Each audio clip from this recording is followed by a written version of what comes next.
Hello everyone, আমি Ismail Hasan Murad. Welcome to my another blog.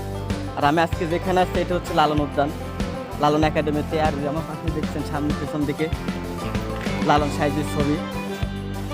সারা সপ্তাহ কর্মব্যস্ততার মধ্যে থাকি, আর সপ্তাহে শুক্রবারটা আমাদের কর্মবিরতি থাকে, যে জন্য এই সপ্তাহের এই একটা দিনে আমরা ঘোরাফেরা করতে বের হই। শুক্রবার সকালে লালন শাহ এসে লালন গ্যারেজে গাড়িটা রেখে আমরা লালন মাজারের মধ্যে প্রবেশ করি। এই মাজার ঘিরে সব সময় মানুষের আনাগোনা থাকে, কিন্তু আমি খুব সকালে আসাই পরিবেশটাকে যেন জনশূন্য মনে হচ্ছিল। আমি অনেক সকালে আসছি এখানে, প্রায় আপনার 8টা সাড়ে 8টার সময় এখানে আসছি।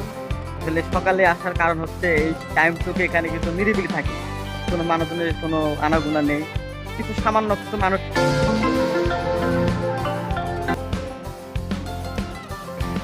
লালন মানব দেহনে যে মানুষের জন্য যে কথাগুলো, যে বাণীগুলো বলে গিয়েছেন, আসলে এখানে কিন্তু সেইগুলোই উল্লেখ করা রয়েছে। লালনের যে একাডেমি, এই একাডেমিতে কিন্তু লালনের যে ভক্তরা আছে দেশের, আমাদের সারা বিশ্ব জুড়ে কিন্তু লালনের অনেক ভক্ত। আর প্রতিনিয়তই কিন্তু দেশের বিভিন্ন জায়গা থেকে, আমাদের বাংলাদেশের যে 64টা জেলা, প্রায় 64 জেলা থেকেই কিন্তু প্রায় মানুষ এখানে লালনের যে আখড়া ঘরে, লালনের যে মাজারে কিন্তু তারা প্রায় ঘুরতে আসে।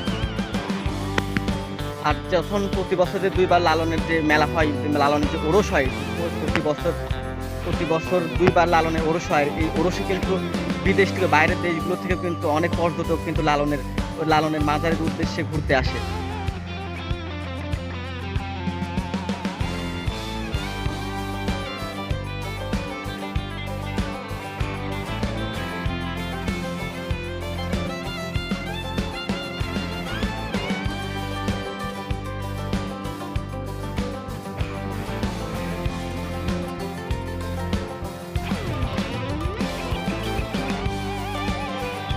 ভিডিওটি যদি ভালো লাগে অবশ্যই লাইক দিবেন, কমেন্ট করবেন, শেয়ার দিবেন, আর ফলো দিয়ে আমাদের সাথেই থাকবেন।